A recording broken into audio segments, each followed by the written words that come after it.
Shabbat Shalom. This week, we find ourselves again in a situation becoming more and more familiar. Another holiday approaches, and again, we must adapt our traditions and keep one another safe. We may have smaller gatherings than usual, we may connect virtually, talk on the phone, or even send cards by mail, but this Thanksgiving, this year will be unlike any before. If anyone misses a tradition of family drama or rivalry, perhaps this week's Torah portion can satisfy some of that need.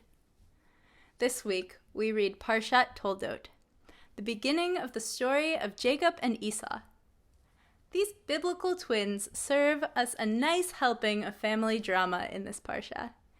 Even before they were born, Jacob and Esau fought with each other in the womb. They caused their mother, Rebekah, so much distress that she was driven to question her own existence.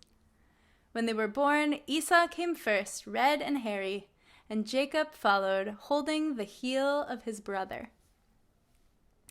As the brothers grew up, they couldn't have been more different. Esau was a man of the field, spending his days hunting and gathering. Jacob preferred to stay home around camp.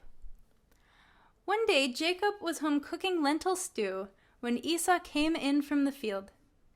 Esau was famished and asked Jacob for some of his stew. Jacob saw an opportunity here and said he would only give Esau the stew if Esau sold Jacob his birthright. Now, as the firstborn, Esau's birthright was all the land and possessions of Isaac, their father. Now, in that moment, Esau was so hungry and tired, he feared for his life. He said to Jacob, "I'm almost dead. What good is my birthright to me?" Jacob pushed him and said, "Swear to me that you will sell me your birthright." And Esau, famished and hungry, did what his brother asked. So Jacob gave Esau bread and stew, and Esau ate and was satisfied. Looking at this interaction, we can derive many lessons. Perhaps an obvious one is a lesson in the dangers of instant gratification. Maybe we can learn about power dynamics and how seemingly underdogs may succeed. However, I want to offer a different lesson. I want to give Esau the benefit of the doubt. When we are famished, when our basic needs aren't met, we see the world differently. We don't have the same ability to see a bigger picture or plan for the future. Esau felt like he was on the edge of death and needed food to survive. From his perspective, it makes sense to address that immediate need first, no matter the cost. Esau, like many of us this year, puts his physical health first. He understands that life is more precious than anything else. As we approach Thanksgiving this year, I hope we can learn a lesson from Esau's perspective.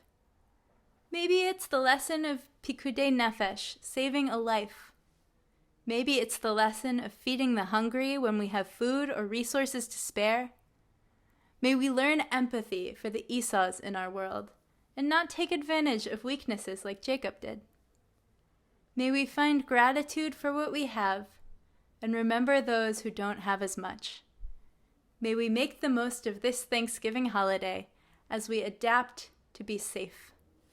Ken Yehi Ratzon. May this be God's will. Shabbat Shalom and Happy Thanksgiving.